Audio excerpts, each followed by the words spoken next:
Obrigado pelo carinho de vocês, obrigado por nos receberem aqui, a mim e a meu cunhado. Obrigado, pastor Joézer. É uma honra. Depois, alguns falaram que tem 10 anos que eu não venho, outros 7, outros 9. Eu, na verdade, eu não sei quantos anos que eu não venho aqui, mas é uma alegria muito grande estar aqui com vocês. Eu quero, antes de falar qualquer coisa, trazer uma palavra de agradecimento a vocês, pelo apoio de vocês aos órfãos do Haiti. Nós temos 9 orfanatos lá. Desde o terremoto, eu cuido dessas crianças. São aproximadamente 500 crianças e a gente gasta muito dinheiro. São mais de $60 mil por ano só de comida com essas crianças, fora educação, saúde. E dessa última caravana vocês participaram com uma oferta bem expressiva. Se eu não me engano, eu recebi mais de R$5 mil dessa igreja para nos ajudar. Nós deixamos com essa última caravana quase $30 mil lá para poder comprar comida durante todos esses meses. A gente faz 2 caravanas por ano, maio e dezembro, e a finalidade é levar recursos para suprir por mais 6 meses alimento para essas crianças. E eu louvo a Deus por essa igreja que participou. Deus abençoe muito a sua vida. Cada semente que você semeou, cada real que você deu, para que essa oferta pudesse chegar à nação do Haiti, que o Senhor traga uma colheita abundante sobre a sua vida em nome de Jesus. E por falar em Haiti, eu convido vocês para estarem conosco na nossa 19ª caravana ao Haiti, que vai ser em maio, de 22 a 30 de maio. A gente está precisando de voluntários, a gente precisa de pessoas que querem amar aquelas crianças, fazer uma missão de curto prazo, ficar uma semana comigo conhecendo esses órfãos que os seus pais morreram no terremoto de 2010, ou então que os seus pais morreram de AIDS, ou morreram, todo ano morrem muitos nesses tornados que passam todos os anos lá. Então tem muitas crianças ainda lá, pequenininhas, que são órfãos desse último tornado que passou por lá, e a gente vai pegando essas crianças e vai cuidando delas. E eu preciso de pessoas que me ajudem a ir lá e amar essas crianças. De 22 a 30 de maio, você está convidado para estar lá com a gente. Se eu não me engano, está uns R$3 mil a passagem, ida e volta, e você pode pagar isso em até 10 vezes. Depois você entra lá no meu site, www.edsonteixeira.com.br, me escreve solicitando informações e eu mando essas informações para vocês. Talvez você tenha o dinheiro, mas você não tenha o tempo disponível para ir. Eu te dou um conselho: compre a passagem em nome de Joézer e põe a passagem no bolso dele e mande o Joézer para o Haiti, e eu garanto que 2 coisas vão acontecer com ele. Primeiro, ele vai voltar mais crente para o Brasil. Em segundo, ele vai voltar mais magro, porque lá é bom, emagrece bastante a gente, é uma maravilha. Então, mande meu amigo para lá.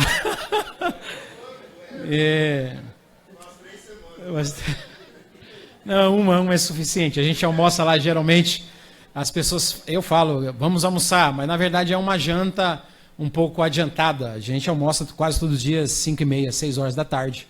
E a gente sai 7 horas da manhã e volta para poder almoçar umas 5h30, 6 horas da tarde. Então é o dia inteiro, é muita atividade com essas crianças. Os lugares de acesso são difíceis, a estrada é difícil, então por isso que demora muito, a gente fica muito tempo todo, para fazer 2 orfanatos no dia, a gente rala, às vezes só consegue fazer um, pelas dificuldades que tem de chegar no lugar. Mas aqui está a minha palavra de agradecimento a vocês. Eu não sei, depois procure o pastor Joézer, se você sente vontade de fazer alguma coisa, me procure. Se você entrar no meu site, você vai ver assim, faça a sua doação online. E lá tem cotas de R$50, você pode pegar uma cota, você pode pegar 2, 10, pode fazer no seu cartão, pode gerar boleto, eu não sei, a forma que você sentir, nos ajude, tá bom? Vamos lá, a palavra do Senhor, carta do apóstolo Paulo aos Romanos, capítulo 4.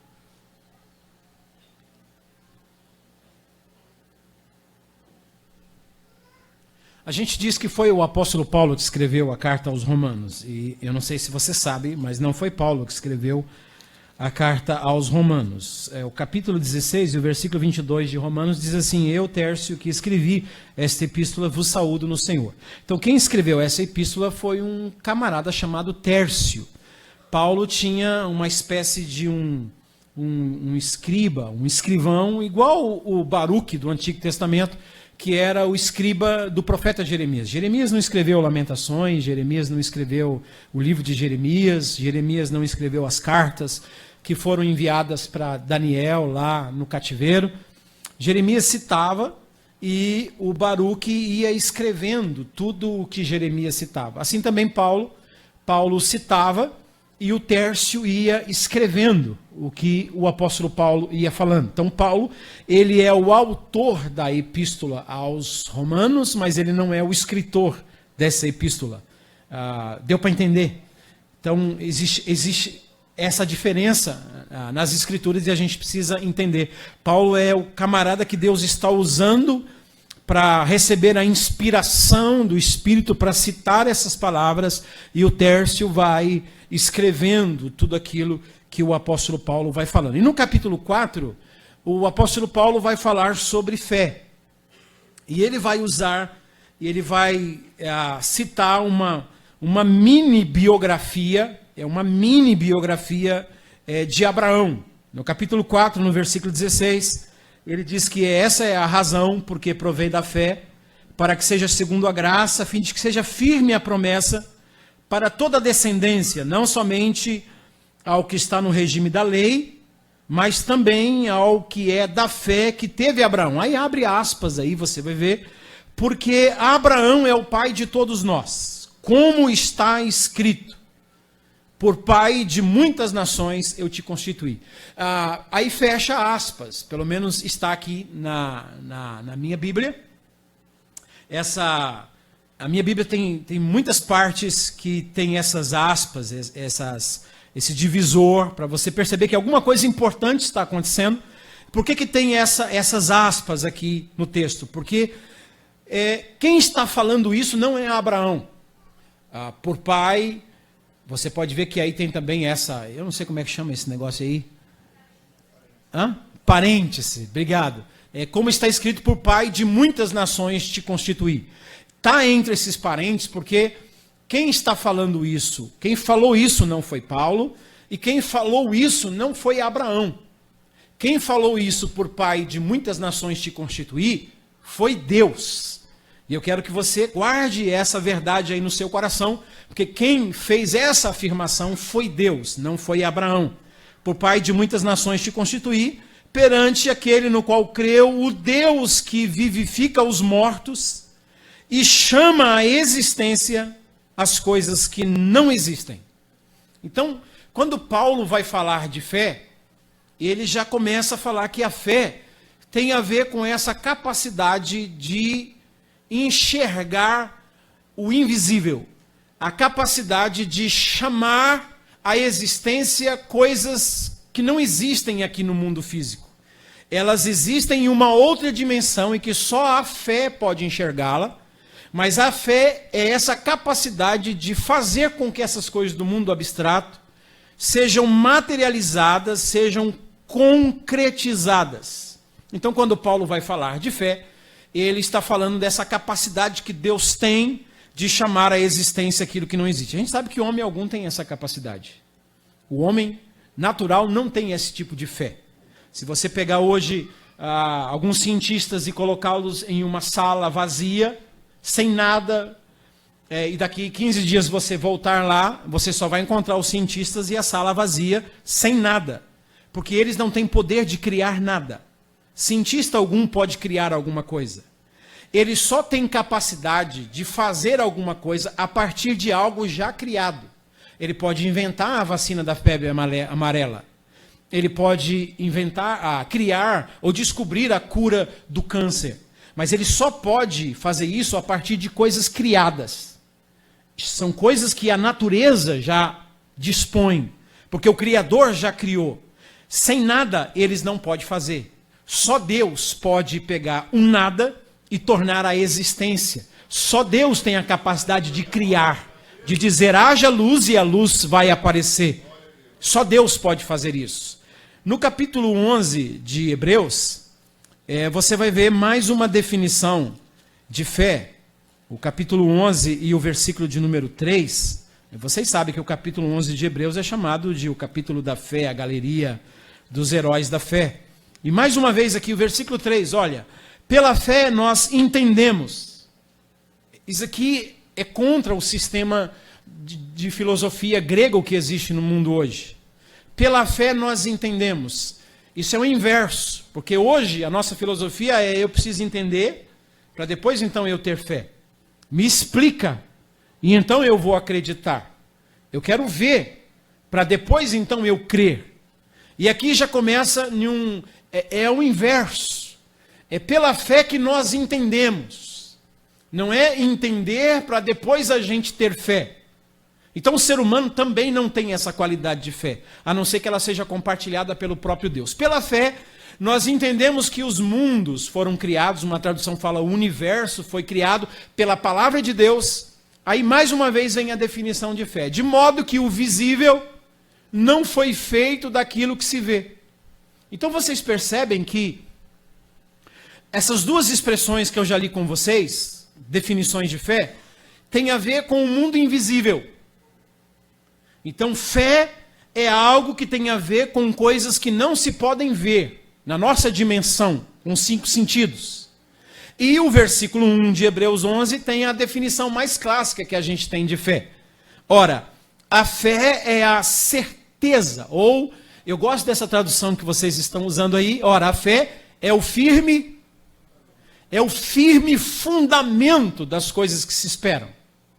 Eu acho isso interessante, porque o que você espera você não viu ainda. E como é que isso que você não viu pode ser um firme fundamento? O que é um firme fundamento? Você que está próximo dessa coluna, dá um toque nessa coluna aí. Isso é uma coisa firme, é concreta. Tem alicerces, é uma coisa que você já pode ver, tocar. E aqui está dizendo que a fé é isso. A minha tradução diz a fé é a certeza. Uma outra tradução diz a fé é a prova de coisas que se esperam. Prova, certeza, algo concreto, firme fundamento de coisas que se esperam. O que é isso? Que ser humano tem a capacidade de ter essa qualidade dentro do seu coração? De você não ver, mas viver como se aquilo já fosse algo real. Você não enxerga, mas o seu comportamento aqui e agora é como se o invisível já fosse real. Essa é a capacidade da fé. Então vocês percebem que a fé, primeiro, tem a ver com o mundo invisível, e em segundo lugar, tem a ver com o futuro, porque é o fundamento das coisas que se esperam.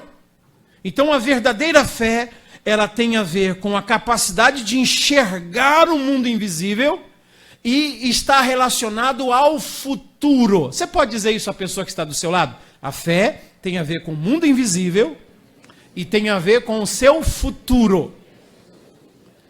E termina o versículo 1 dizendo que é a prova. A minha tradução diz que é a convicção.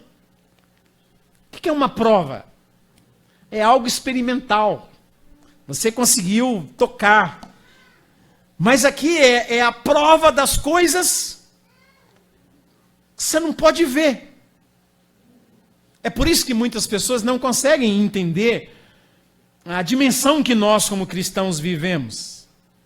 É por isso que muitas pessoas não entendem, Romanos 5, versículo 3, como é que eu posso me gloriar no meio das tribulações? Quem é que gosta de tribulação? Ninguém gosta de tribulação. Aí vem o apóstolo Paulo e diz assim, gloriai-vos no meio da tribulação. É só um cara que está vivendo em uma outra dimensão que pode dizer, glória a Deus, que tribulação, que luta, cara. Tiago 1, versículo 12. Tende por motivos de grande alegria o passardes por várias provações. O cara é um masoquista, como é que eu posso me alegrar passando por várias provações, é que eu tenho a capacidade de enxergar o futuro. Hebreus capítulo 12, versículo 2, que Jesus consegue se alegrar, mesmo sabendo que na sexta-feira ele ia para a cruz, porque ele tinha a capacidade de enxergar o futuro. Ele não via a paixão da sexta-feira na cruz, mas ele via a pedra sendo removida do sepulcro no domingo pela manhã, por isso ele poderia se alegrar. É essa capacidade que Deus coloca em nós, que nos faz viver algo real, que para o mundo é irreal.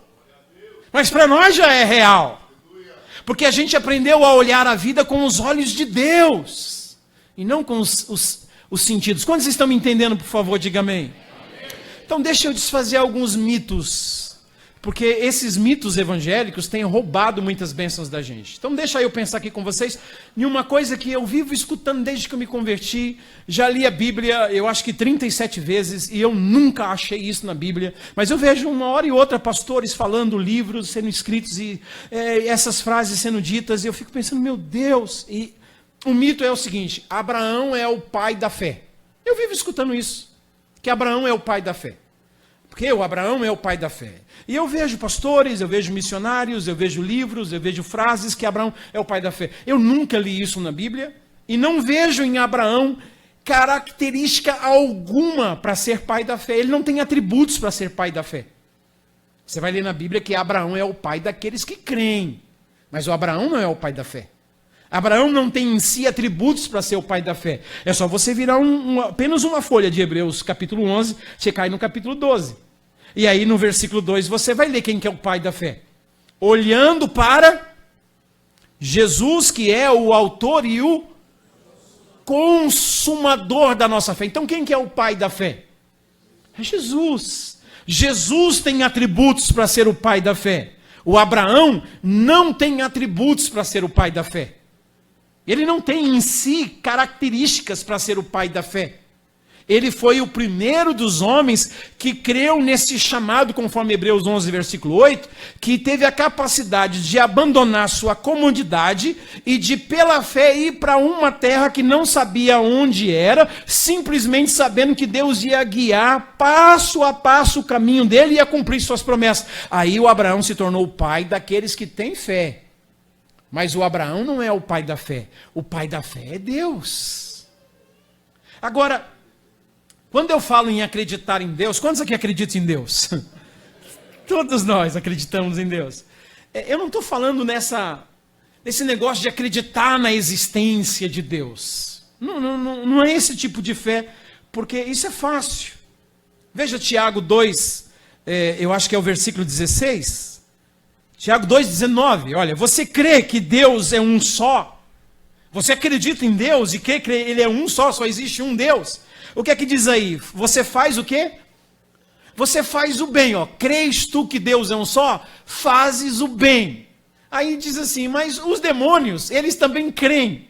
E eles têm uma qualidade melhor, uma qualidade a mais que nós. E diz que esses demônios fazem o quê? Eles tremem. Então deixa eu dizer uma coisa para você que diz assim, eu creio em Deus. O demônio tem uma fé maior do que a sua. Não é esse tipo de fé que eu estou dizendo, eu creio em Deus, porque aí está dizendo que os demônios também creem, e eles chegam a estremecer. Por que os demônios estremecem? Porque, por favor, não perca isso. O Espírito de Deus vai ministrando ao seu coração até o final dessa mensagem. Por que eles creem e estremecem? Porque eles sabem que aquilo que está escrito a respeito do futuro deles vai acontecer. Por isso eles estremecem. Porque eles sabem que o lugar deles é no lago de fogo e enxofre. Eles sabem que serão atormentados para sempre. Por isso eles sabem que o que Deus disse a respeito do futuro deles vai se cumprir. Por isso eles estremecem. Então, eu quero pensar com vocês na seguinte frase. O que é fé verdadeira? Fé verdadeira é a minha capacidade de acreditar em Deus? Será que essa é a fé verdadeira? Eu acredito em Deus? Porque eu acho que para mim é muito fácil acreditar em Deus. A Bíblia fala que Deus é onipotente, Deus é onisciente, Deus é onipresente. Ele está em todo lugar, Ele faz todas as coisas, Ele conhece todas as coisas. A Bíblia fala que Deus tem o domínio de todas as coisas, que nenhum fio de cabelo da minha cabeça cai sem o consentimento do meu Pai. A Bíblia fala que ele se assenta sobre os dilúvios da terra, Ele tem o domínio sobre todas as nações. A Bíblia fala que quando Ele determina, é melhor a pessoa se render, porque o que Ele determinou vai se cumprir. A Bíblia diz que Ele pode todas as coisas e que nenhum dos seus planos podem ser frustrados, todos os seus propósitos serão estabelecidos. A Bíblia diz, operando eu, quem impedirá? Eu creio nesse Deus, e eu não tenho dificuldade de crer nele, porque Ele pode todas as coisas. Ele tem toda a autoridade nos céus e na terra. Para mim é fácil crer nele. Então a fé verdadeira é a minha capacidade de crer nesse Deus que pode todas as coisas, ou a fé verdadeira é esse Deus acreditar em mim? O que é a fé verdadeira? A fé verdadeira é eu acreditar em um Deus que é ilimitado, ou um Deus ilimitado acreditar em um cara como eu, que não tem poder algum? Quem é que tem mais fé? A fé verdadeira não é a minha capacidade de crer em Deus.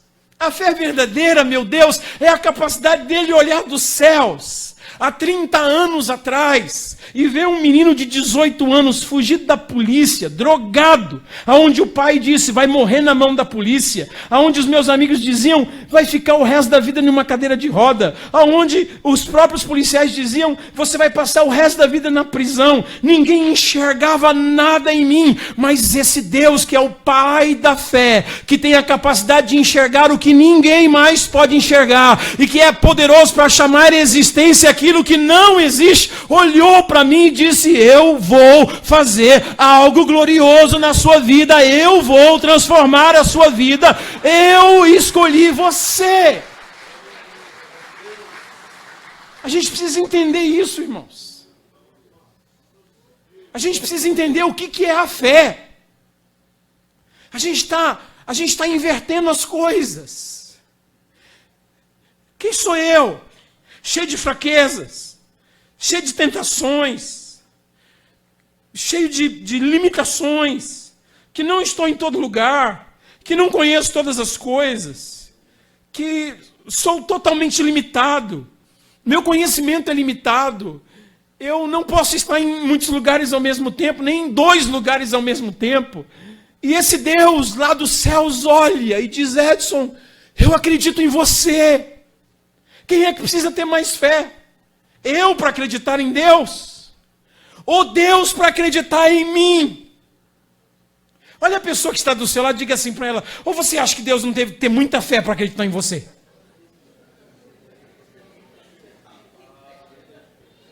Pelo amor de Deus, você acha que Deus não teve que ter muita fé para acreditar em você? Ele teve que ter muita fé para acreditar em mim. Então não existe virtude em mim. Eu só sou o que sou, porque Deus acreditou em mim. Ele é o Pai da fé, e Ele compartilhou ao meu coração a fé que Ele tem. Por isso eu sou capaz de cooperar com Ele no reino, não porque existe virtudes em mim, não porque existe capacidade em mim, eu só consigo fazer porque primeiro Ele acreditou em mim e colocou em mim a sua qualidade de fé, que é a capacidade de não ser movido por circunstâncias, mas ser movido com os olhos da fé que Ele colocou em mim. Deixa eu dizer algo mais para você. Cada vez eu fico mais apaixonado por Deus, em Jesus. Porque Deus é capaz de acreditar em mim, mesmo quando eu não acredito em mim mesmo. Ele é capaz de crer, de apostar em mim, quando eu não sou mais capaz de crer em mim mesmo, pelos meus pecados, pelas minhas falhas, pelos deslizes, pela minha incapacidade, pelas limitações que tenho. Pode chegar um momento em que eu digo, não dá mais. E esse Deus continua acreditando. E o exemplo é Abraão. O exemplo é Abraão. Começa a 100 por hora. A gente pega, por exemplo, Gênesis 15. Venha comigo, por favor. Em Gênesis 15, a gente eu sempre preguei que o Abraão estava dormindo, e um dia Deus disse para eu ler bem devagarzinho o texto, leia bem devagarzinho. E eu pensava que o Abraão estava dormindo, e aí Deus deu uma visão para ele, e o Abraão acordou de noite, aí Deus disse, sai da tenda, e o Abraão de noite, aí Deus disse, olha para os céus, e o Abraão olhou para o céu, aquele céu estrelado, aí Deus disse, conta as estrelas, e o Abraão, 1, 2, 3, dá para ver, ah, Senhor, não dá, assim vai ser a sua descendência. Não foi nada disso que aconteceu. E a gente prega isso. Quando Deus diz para Abraão, Abraão, olhe para os céus e conte as estrelas se as podes contar, isso estava acontecendo durante o dia.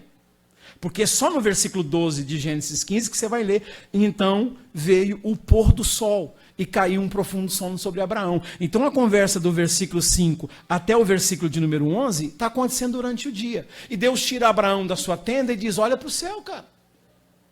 Oh, conta as estrelas. Durante o dia, você olha para o céu, você enxerga as estrelas? E aí vem Deus e diz, olha aí, veja quantas. Dá para enxergar alguma estrela? Não tem. E aí Deus diz, assim vai ser a sua descendência, Abraão. Como é que a gente entende isso? Como multidão, como a areia da praia, as estrelas do mar, dos céus. Se não dá para ver estrelas, é que Abraão entendia muito bem o que Deus estava compartilhando com ele. Abraão, olha para os céus. Deus, agora eu estou vendo a circunstância, durante o dia, não dá para ver estrela nenhuma, mas eu sei que elas estão aí no firmamento. E que a terra vai fazer alguma coisa, que a noite vai chegar. E quando a noite chegar, então no meio da noite, eu vou conseguir ver todas as estrelas. Eu não vejo, elas estão lá. Mas os meus olhos não podem ver. Mas quando a noite chegar, eu enxergarei as estrelas. Isso é a fé. É Deus mandar você olhar para os céus e contar as estrelas, quando os olhos humanos não podem ver. Não dá para ver. Mas você sabe do poder de Deus. Os olhos humanos não vê a cura, mas você já viu a promessa, eu creio. Os olhos humanos não viu a porta aberta, mas os olhos da fé você diz, eu já entrei por ela. Os olhos humanos diz, não tem jeito aquele problema, mas os olhos da fé diz, a pedra já está removida. Então você vive em uma outra dimensão. Esse negócio de viver em outra dimensão, daqui a pouco eu volto aqui em Gênesis, sobre Deus acreditar na gente quando a gente não crê nem em nós. Uma vez eu estava na Finlândia, eu acho que uns 10 anos atrás, e numa cidade chamada Keuru, na Finlândia. Foi uma época que eu visitei vocês lá na Inglaterra, foi aquele mesmo período. Eu sei que lá estava 37 graus abaixo de zero, muito frio. E aí tinha uma irmã que a gente tinha que batizar. E aí o missionário levou a gente um lago congelado, e pegou um pedaço de pau e começou, plá, pau. Eu falei, o que você está fazendo? Não, a gente fazendo um buraco. Mas para que você está fazendo esse buraco? Porque é aqui que vocês vão batizar a Maria. Você é doido? Vai mandar a Maria para o céu, Vamos batizar a irmã aqui, vai sair já prontinha. Não, é aqui mesmo. Eu falei, não, cara. Eu pus o dedo assim do pé, eu disse, o sangue de Jesus tem poder. A gente já estava sentado, eu tava no gelo. Fazer um buraco no gelo para batizar a irmã no gelo? Você é louco. Ele falou, não, tá vendo aquele barracão ali? Estou vendo. Aquilo ali é uma sauna. Então você vai entrar lá na sauna, vai ficar um período, aí você vem e toma um choque térmico. Aí depois você volta de novo na sauna, fica mais 5 minutos, 10 minutos, aí volta e toma outro choque térmico. Aí meu pastor estava comigo, eu falei, pastor, que benção que o senhor está aqui, né? Aí ele colocou a mão no meu e falou assim, que bênção que Deus te trouxe para me auxiliar, né? Aí fomos na frente da sauna, e ele falou, então você fica aqui, o missionário disse, você fica aqui tomando... Aí o meu pastor falou bem assim, Edson, você fica aí que daqui a pouco eu volto, tá bom? Eu vou ali ver meus e-mails. E eu fiquei na sauna, 5 minutos, 10 minutos, e olhando pela janelinha, aquele buraco no lago congelado. Eu disse, não, eu não vou entrar naquele lugar nunca. Aí, no meio, eu estou lá, todo suado, já entrou um finlandês, parecia um frango de granja, branco. Ficou uns 10 minutinhos na sauna, e aí eu tentava me comunicar com ele, e não dava. Aí ele saiu, foi andando no meio do gelo, chegou no buraco, mergulhou, saiu, pegou a toalha e foi embora. Eu falei, fácil. Rapaz, eu saí da sauna. E no meio do caminho eu já estava com vontade de desistir, porque falei, não, mas agora eu não vou desistir, agora eu não vou. E eu cheguei assim e eu entrei no buraco do lago congelado. Irmãos, mas eu gritava. Eu entrei, eu não fiquei um segundo, não deu para contar um. Eu gritava, minha pele não estava rejuvenescendo, eu estava enrijecendo. E eu gritava, esticar, e gritava e saí correndo de novo para a sauna e dizendo, Senhor, manda meu pastor logo, manda meu pastor. E o meu pastor não vinha. E de repente começou a dar uma loucura em mim. Porque eu comecei a olhar para o vidro da janela lá e vi o buraco. E alguma coisa dizia assim, volta lá de novo. Eu dizia, não é possível que eu estou com vontade de ir naquele buraco de novo. Aí começou a me dar uma angústia assim do calor. Eu disse, eu vou lá. E eu fui. E dessa vez já foi menos. E eu dei uns gritos de aleluia, glória a Deus. E voltei para a sauna de novo. Aí eu senti que eu estava rejuvenescendo. Eu falei, o negócio é bom, rapaz. Minha pele ficou assim, né? Aí 5 minutinhos. Falei, eu vou lá de novo. E eu fui e entrei no lago congelado de novo. Eu disse assim, manda meu... Aí chegou meu pastor, vamos fazer logo o batismo, porque a gente tem pouco tempo. Eu falei, não, mas o senhor tem que tomar um choque térmico. Ele falou, não preciso não. Eu falei, precisa. Ele falou, não precisa. Eu falei, precisa. Aí o missionário falou, pastor Joel, precisa. Se o senhor entrar naquela água assim, desse jeito, o senhor morre. Precisa tomar um choque térmico. E eu fiquei com o meu pastor lá uns 15 minutos na sauna, e aí chegou a hora de ele ir lá para entrar no buraco. Eu falei para ele, pastor, o senhor vem, deixa a água vir só até o pescoço. Ele entendeu que a profundidade batia no pescoço. E na hora que ele foi, eu peguei a câmera, tirar a foto, falei, essa eu não vou perder nunca, né? E o meu pastor foi. E ele foi lá pro fundo, e ele pensou que ia bater aqui, né? E ele sumiu. Quando ele voltou, ele já voltou meio que vesgo, né? E eu tirando foto. E ele saiu gritando.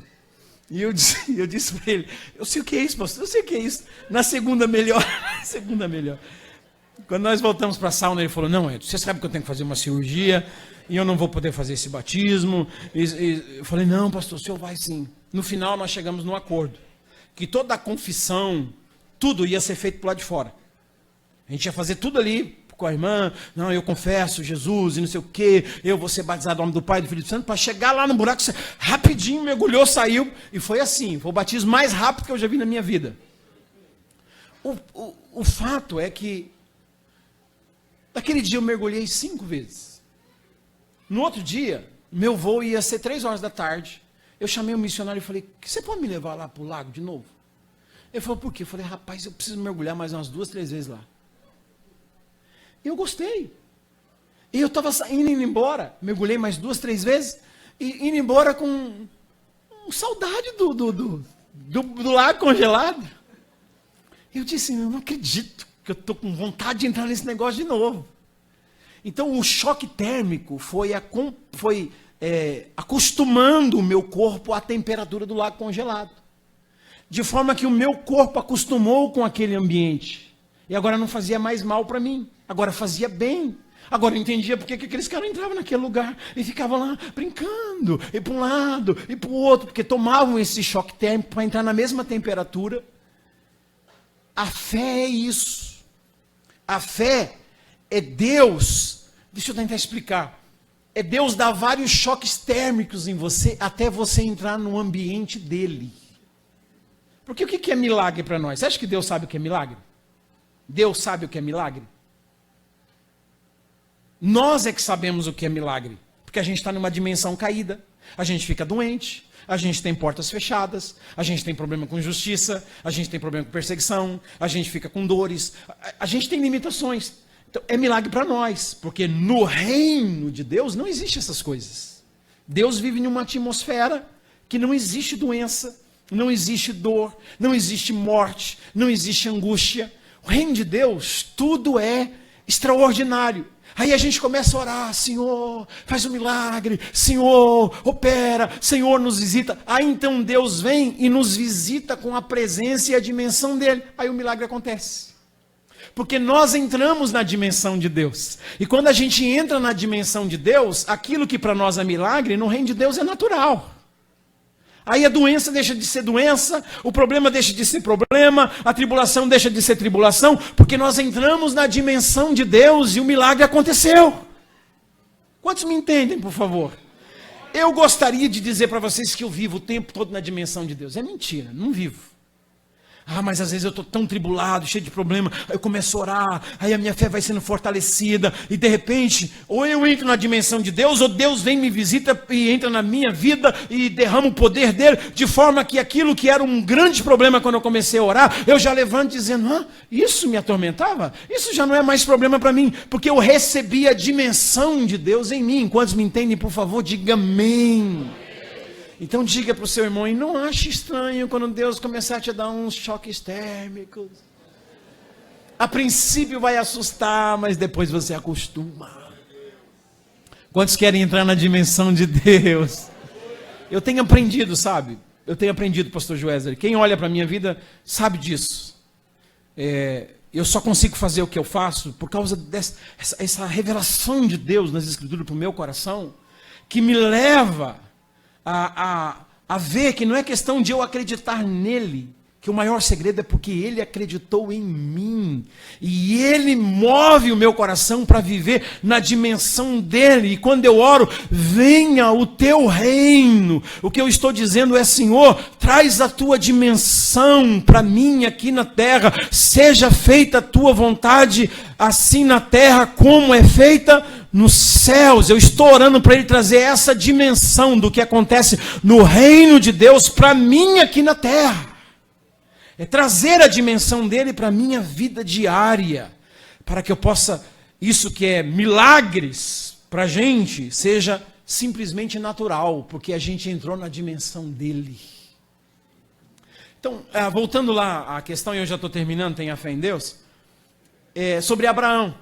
Deus diz a Abraão, assim vai ser a sua descendência, vocês conhecem a história, e ele diz, tá bom, eu creio, mas ele cria mais na capacidade dele, 75 anos, ele olhava para Sara e diz, eu dou conta do recado, minha velhinha e tal, aí ia para a tenda, e aí todo mês vinha a menstruação, e ele dizia, meu Deus, essa mulher não vai ficar grávida, e o primeiro ano, e segundo ano, e terceiro ano, e oitavo ano, e 10 anos de trabalho duro, e a Sara não ficava grávida, e o Abraão começou a ficar meio assim desanimadão.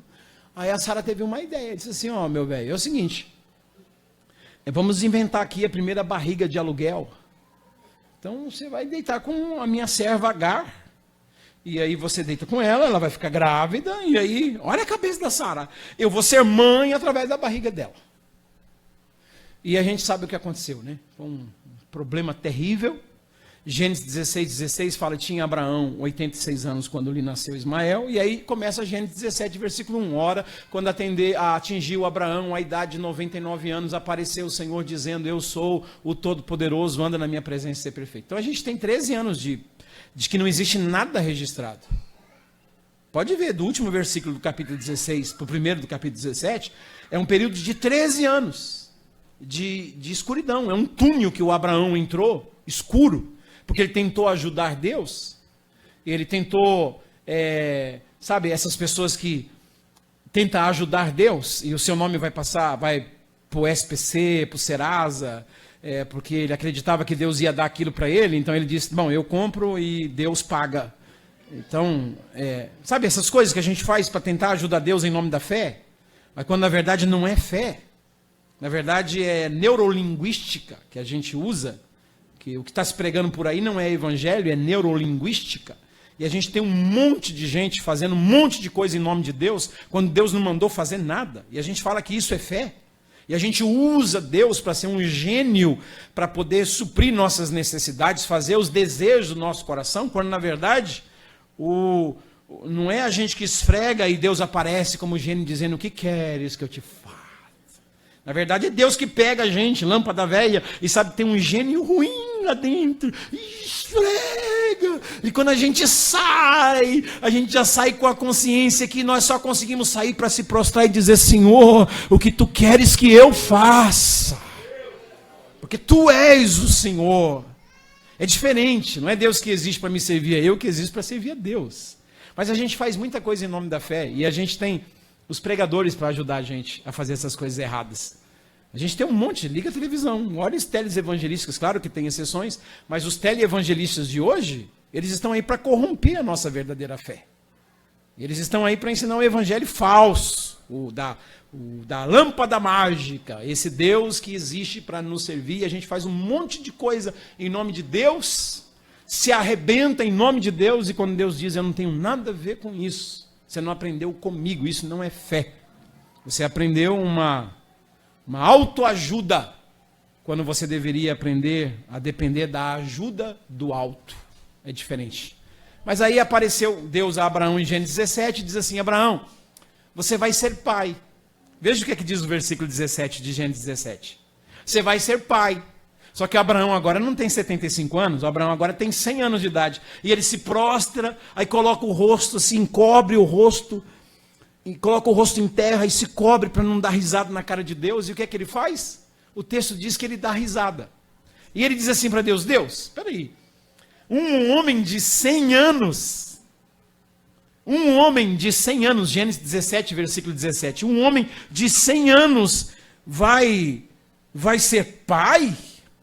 Dará à luz Sara com 90 anos?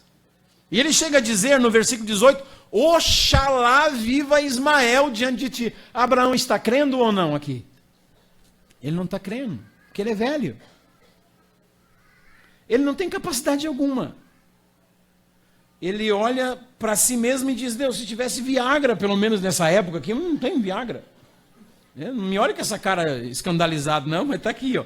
Eu vou mostrar para você. Ele está dizendo: Deus, não dá mais para ser pai. Eu olho para Sara e eu fico deprimido. Uma senhora de 90 anos vai ser mãe. E eu, 100 anos. Oh, Deus. Então o Abraão não está crendo nele. Gênesis 18, versículo de número 12. Riu-se Sara. Versículo 11. Abraão e Sara eram já velhos, avançados em idade. Olha as desculpas que Sara está dando para Deus, para dizer: Deus, eu não posso ser aquilo que o Senhor está dizendo que eu vou ser. Deus diz: Sara, você vai ser mãe. Ela dá risada e diz: ó Deus, eu tenho 4 motivos para dizer para o Senhor por que eu não posso ser o que o Senhor está dizendo que eu vou ser. Primeiro, eu sou velha. Segundo, eu sou estéril. Terceiro, eu já passei, aqui chama de, uma tradução fala costume das mulheres, e uma outra tradução fala, olha, essa daí, o incômodo das mulheres. Havia cessado. Um dia eu perguntei lá em Goiás o que era o incômodo das mulheres, e uma irmã levantou a mão e disse: o marido. Aí não deu mais para pregar, né? Algumas é o marido mesmo, né? É um incômodo terrível. A Sara havia cessado a menstruação, o período fértil, a velhinha já havia suado, menopausa tinha passado. E ela está dizendo para Deus: somos velhos, sou estéril, já passei pela menopausa. E para piorar, ela diz isso, não olha para mim com cara de evangélico escandalizado, não. No versículo 12, ela dá risada no seu íntimo, dizendo: depois de velho, olha o que ela diz: eu terei ainda deleite. Você sabe o que ele está falando, né? Isso está na Bíblia, não me olha com essa cara, não está ou não está aqui? Ela está dizendo assim: ó Deus, eu olho para o velhinho, mas aqui não sai mais nada. Aí o versículo 14, Deus pergunta para ela: existe porventura alguma coisa difícil para mim? Então eu estou falando aqui para vocês de 2 pessoas que não acreditavam mais neles mesmos. Deus diz: Abraão, você vai ser pai. Ele disse: eu não creio, eu sou velho. Sara, você vai ser mãe. Ela disse: eu não creio, já passou o tempo, não existe mais possibilidade. Mas esse Deus que chama à existência o que não existe e consegue enxergar o que as pessoas não podem ver, fez aqui com eles aquilo que a gente chama hoje de ato profético. Porque o ato profético não é o homem que faz, é Deus é quem faz. Porque o homem não tem capacidade de crer em Deus, é Deus é que tem a capacidade de acreditar no homem. Aí disse, você é Abrão. Eu sou Abrão, então eu vou fazer um ato profético com você. Eu vou mudar o seu nome, porque Abrão significa pai exaltado. Mas você vai ser pai de muitos, de muitos, de muitos. Então vou chamar você de Abraão, que significa pai de multidões. É Deus que está fazendo um ato profético com Abraão. Abraão, preste atenção, por favor. Deixa Deus falar aí ao seu coração agora. Que Deus está dizendo, Abraão, eu vou ensinar você a falar a minha linguagem. Você não vai se chamar mais Abrão a partir de hoje, vai ser Abraão. Quando alguém te chamar de Abrão, não responda. E quando perguntarem por que você não responde, você vai dizer, é porque eu não me chamo mais Abrão. Qual que é o seu nome? Abraão. Ué, mas você não tem filhos? Você é velho? A sua esposa também é velha? Eu sei, mas eu estou falando a linguagem de Deus, a linguagem da fé. O meu físico não pode produzir, não pode ver nada, mas Deus diz que eu sou Abraão e está chamando a existência o que não existe, e eu sou Abraão. Essa linguagem que Deus nos ensina. Sarai. A partir de hoje você não vai se chamar mais Sarai. Você vai se chamar Sara, que é a princesa que vai gerar muitos príncipes. Reis e rainhas procederão de ti. Então, quando alguém te chamar de Sarai, não responda mais. E quando perguntarem, por que você... Não, eu não me chamo mais Sarai. Qual que é o seu nome? Sara. Mas você é sozinha, velhinha. Eu sei, tudo aqui está dizendo que é uma loucura. A circunstância está dizendo que não tem jeito, a minha idade está dizendo que não tem jeito, a experiência está dizendo que não tem jeito, até o meu próprio corpo está dizendo que não tem jeito. Mas Deus está me ensinando a falar a linguagem dele. O meu nome é Sara e eu vou ser mãe de multidões. Quantos estão captando aí em nome de Jesus? Receba. Fé é aquilo que Deus está falando a respeito do meu futuro. Por favor, não esqueça isso. Quando eu me converti, não sei se eu já contei para vocês, o meu português era terrível. Então, o meu português era morou, qual é que é, desbaratina, pode crer, é isso aí, vamos nessa, tá de goma, tá de lua, pintou sujeira, tá ligado? Era assim que eu falava. E aí eu ia orar e eu dizia, olha, a oração que eu ia fazer eu fazia pelo meu pai. E aí, Deus, tá ligado qual é que é, moro? Meu coroa tá na maior presepado, necessitando de um help, tá ligado? Eu não sabia falar de outro jeito. E eu estava orando. E os obreiros passavam perto de mim e falavam assim, sai trevas em nome de Jesus. Eu sabia falar de outro jeito. Então, um dia lá, leram lá Provérbios, capítulo 6, versículo 6. Por isso eu sei que era o dia 6 de outubro de 1987, o dia que eu tive essa experiência. Eles liam dia 1, Provérbios 1, dia 2, Provérbios 2, e assim sucessivamente. Era dia 6 de outubro, leram Provérbios, capítulo 6. E aí cheguei no versículo 6, vai ter com a formiga, ó preguiçoso. E eu viajei, porque eu não sabia que a Bíblia falava de formiga. Dizem assim, Deus está preocupado com formiga? A Bíblia fala de formiga? Que negócio é esse de formiga? Deus mandou eu olhar para formiga. Aí eu fui viajando. De repente o obreiro falou assim, tem alguém que quer fazer um comentário a respeito de algum versículo? Eu, na hora, levantei a mão e disse, o jovem Edson quer fazer um comentário. E eu cheguei, aí moçada, tá ligado qual é que é, morou? Aí eu já comecei a escutar, sangue de Jesus tem poder. Vai limpando, Jeová. E eu não sabia, eu pensei que eles estavam gostando, quando na verdade eles estavam repreendendo. E quando eu terminei, o obreiro me chamou e falou bem assim, nunca mais você perde a oportunidade. Falei, por quê? Tudo que a gente fez aqui, você destruiu tudo, cara, com essa sua linguagem de malandro. Falei, qual é que é, mano? Eu não sei falar de outro jeito, tá ligado? O cara, tá vendo? Aí me proibiram, que eu não podia mais levantar a mão para falar. E eu fiquei muito triste. Aí eu entrei no meio das árvores, acho que vocês conhecem a história.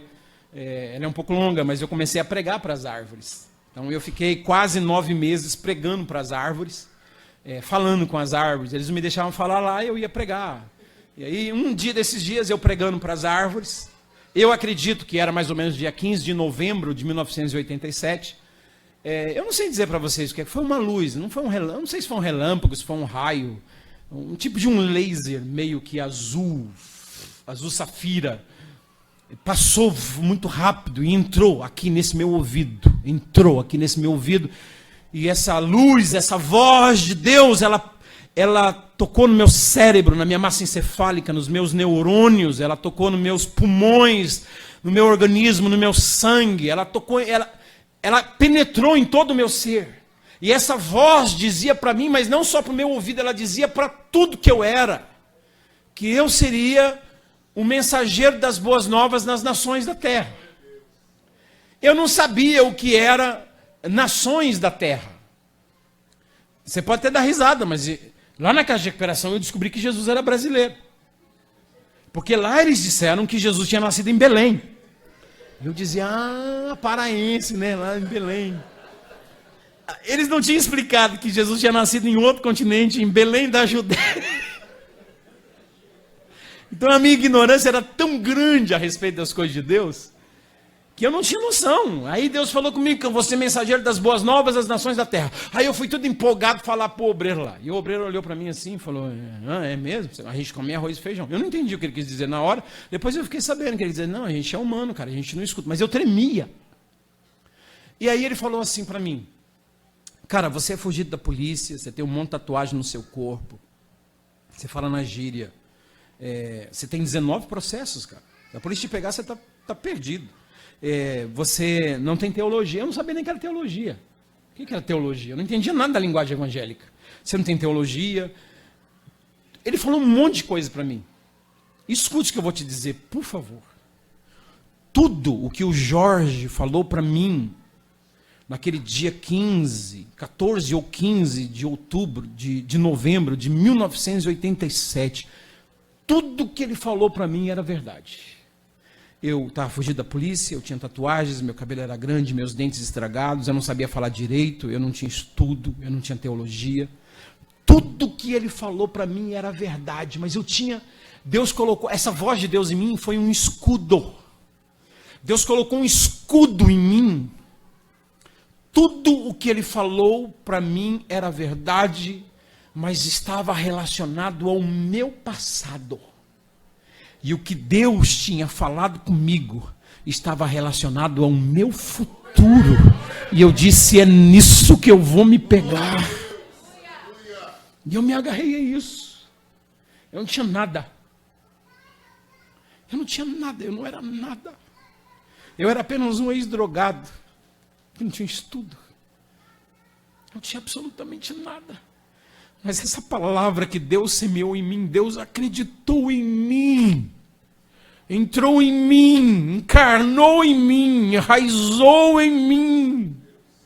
Eu sabia que eu não era, mas aquela certeza de que eu seria, de que o invisível ia se tornar visível, de que Deus ia chamar as coisas que não existem como se já existisse na minha vida, aquilo me consumia. Eu quero dizer uma coisa para vocês, eu já preguei em mais de 70 países do mundo. Eu já entrei 49 vezes em um só país para pregar o Evangelho. Eu tenho 26 livros escritos. Livros em inglês, livros em espanhol, livros em português. Eu já dei aula em seminários em Nova York, eu já dei aula em seminário em New Jersey, eu já dei aula em seminário em Connecticut, eu já dei aula em seminários aqui em São Paulo. Eu nunca fiz seminário na minha vida. Eu não estou dizendo que você não deve fazer, eu leio mais do que qualquer seminarista. Mas tudo isso é por causa desse Deus que acredita na gente, quando nem a gente consegue acreditar em nós. Mas Ele libera uma palavra profética sobre nós, porque Ele nos faz ver o futuro e chamar à existência as coisas que não existem.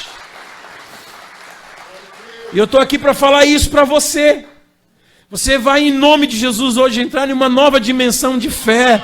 Não é a sua capacidade de apenas crer em Deus, mas é a capacidade de crer no que Deus disse a respeito do seu futuro, sem importar o seu passado e o seu presente. Creia no que Deus falou a respeito do seu futuro, porque com certeza vai acontecer. Não é a sua capacidade de crer nele.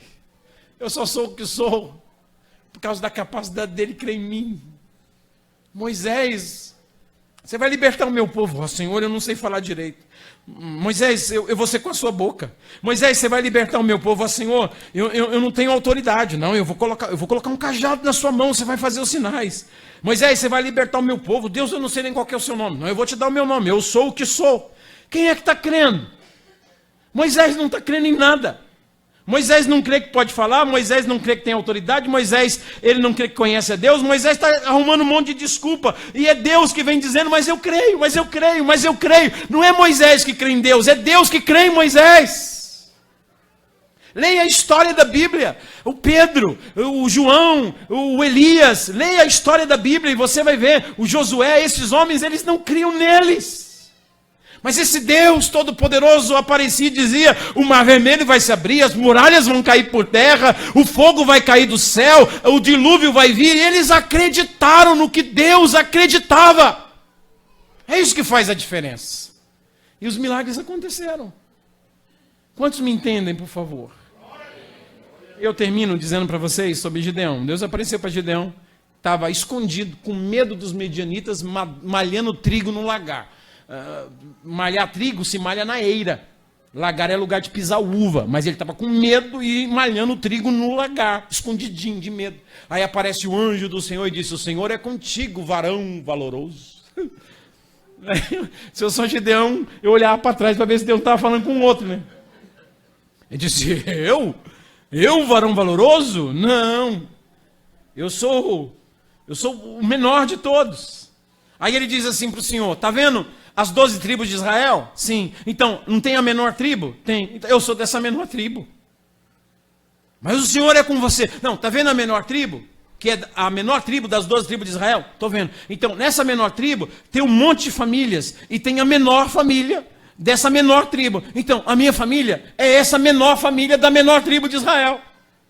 E o Senhor disse, mas eu estou com você, você vai libertar o israelita da mão dos amalequitas. Aí ele diz, não Deus, sabe o que é? Não tem a menor tribo de Israel? Tem. E não tem a menor família da menor tribo de Israel? Tem. Então eu sou o menor filho da menor família da menor tribo de Israel. E o anjo disse, o que você está querendo dizer? Não, para eu acreditar nisso tem que ter sinal. O que você quer? Aí faz que o fogo, eu não colocar o holocausto aqui, venha fogo. E Deus mandou fogo no holocausto. E subiu, o anjo do Senhor subiu com o holocausto. Aí o Gideão disse, uau, Deus está nesse lugar. Mas não sou eu não. Não, é você não, Senhor, só para me dar só mais um sinalzinho? Tá bom, então eu vou colocar aqui uma taça com uma lã, e que a taça esteja molhada. Aí Deus fez, aí espremeu a lã, encheu a taça. Aí Senhor, faz ao contrário agora, que a lã esteja seca, e que não sei o quê. E Deus, ok. Aí Deus olhou e falou, Gideão, você tem dúvida ainda? Então desça lá no arraial dos midianitas, fique quietinho atrás de uma moita, que eu vou falar com você. Já era o 5º sinal, cara. E aí lá atrás da moita, escondidinho, ele escuta 2 midianitas conversando, e um midianita falou bem assim, rapaz, eu tive um sonho. Qual que foi o sonho? Eu sonhei que tinha um pão torrado, rodando aqui o arraial, e ele batia nas tendas de cima para baixo, e caía tudo. E aí sabe o que o outro cara falou? Essa não é outra coisa senão a espada de Gideão, porque Jeová entregou esse arraial nas mãos de Gideão. Com certeza Gideão era tradicional, porque se eu escuto isso atrás de uma moita, eu dou glória a Deus, aleluia. Eu já perdi a cabeça ali, ele ficou quietinho. Aleluia. Que sinal, aí ele disse, Senhor, não dá, chama outro. Eu não. Aí Deus disse, Gideão, é muito povo que está com você, 32 mil, peça para os covardes e para os medrosos voltar, exceto você. Você fica. Mas pode voltar. Vocês conhecem a história. Então, por que Deus chama ele de varão valoroso? É porque Deus não está olhando aquilo que a gente é. Deus está olhando aquilo que nós vamos nos tornar. Deus não está olhando para o nosso presente. Deus está olhando para o nosso futuro. A partir do momento que a gente vai caminhando em obediência, Ele vai transformando, Ele vai abrindo portas, Ele vai trabalhando, e a gente vai se tornando tudo aquilo que Ele sonhou para as nossas vidas. Não é pelas nossas forças, é pela capacidade dEle de acreditar em nós. É Ele que opera em nós, tanto o querer como o seu efetuar. Vamos ficar em pé, eu quero orar com vocês. Até eu fico emocionado porque são verdades que eu não aprendi num gabinete pastoral. Na verdade, eu nem tenho, né? Não tenho um gabinete pastoral. Eu não sou pastor, eu não pastorei uma igreja. São verdades que eu tenho aprendido na vida com Deus. E eu fico emocionado porque até para eu ser salvo, pastor Joézer, até para eu ser salvo, Ele disse: não fostes vós que me escolhestes, mas eu vos escolhi a vós. Que capacidade tinha eu de dizer: eu quero te servir, eu quero viver para ti? Vivia num mundo de pecados, cego para as coisas de Deus. O diabo tinha cegado o meu entendimento, eu não sabia de nada. Foi Ele que disse: Edson, eu escolhi você, eu te salvei. Ele me elegeu antes de tudo. Isso é extraordinário. Para o ministério, Ele diz: eu vos escolhi, e eu vos nomeei, e vos enviei para que vardes e deis frutos. O meu chamado ministerial não é porque eu disse: Deus, eu creio em ti, eis-me aqui. Mas é porque eu entendi que Ele acreditou em mim e disse: eu quero te usar. Então aí eu disse: estou aqui, Senhor. Se o Senhor está acreditando em mim, ninguém acreditava em mim. Quem acreditava em mim? Esses dias eu estava em cima de um caminhão, despejando toneladas de de comida para 13 mil refugiados de guerra. Eu estava lá no meio dos tuaregues, dos caras tudo com metralhadora, todo mundo tem medo desses caras. E eu estava lá, e descarregando os caminhões de comida, e lá em cima do caminhão me veio à mente, quando eu tinha mais ou menos 7 anos de idade, eu achei com meu irmão um pacotinho numa calçada, e quando eu abri alguém chupou mexerica e comeu bananas, e colocou as cascas de mexerica e de banana dentro desse saquinho e deixou ali na rua. Eu achei, eu e o meu irmão mais velho, e a gente começou a comer a casca de mexerica e a raspar assim na boca a casca da banana. E o meu irmão falou bem assim: não vamos comer tudo não, porque as meninas também estão com fome. Eu lembrei disso, eu tinha esquecido por todos esses anos, décadas. E lá em cima daquele caminhão, Deus me fez lembrar do dia que eu comi casca de mexerica e casca de banana para matar minha fome. Ainda levei para minhas irmãs poder matar a fome. E lá eu estava distribuindo agora toneladas e toneladas de comida para as crianças refugiadas. E Deus disse para mim: você está vendo o que eu fiz na sua vida? Eu é que faço isso. É Ele que faz isso. Curve a sua cabeça, feche os seus olhos. Pai, nós estamos diante da Tua mesa e eu sei que essa manhã está sendo extraordinária para nós. E eu sei que participar da ceia não é porque nós somos dignos, porque em nós só existe indignidade. Mas o Senhor nos viu dignos através da cruz. O Senhor já, desde antes da fundação do mundo, fez de Jesus o Cordeiro que havia morto antes da fundação do mundo. O Senhor já nos via dignos nele, por causa da justiça dele atribuída a nós. Nós somos dignos de participar dessa mesa e de glorificar o teu nome, porque o Senhor nos tomou para si e nos fez povo seu e ovelhas do seu pasto. Obrigado por tudo que o Senhor tem feito nas nossas vidas. Obrigado porque o Senhor acreditou em nós, acredita em nós. Que essa mensagem possa transformar as nossas vidas, que ela possa nos impactar para sempre. Assim eu abençoo o teu povo com paz. Assim eu abençoo os teus filhos com a tua paz. No nome que está acima de todo nome, no nome de Jesus de Nazaré. Quem recebe essa palavra, diga amém. Vamos dar um aplauso bem forte para Jesus. Obrigado, querido.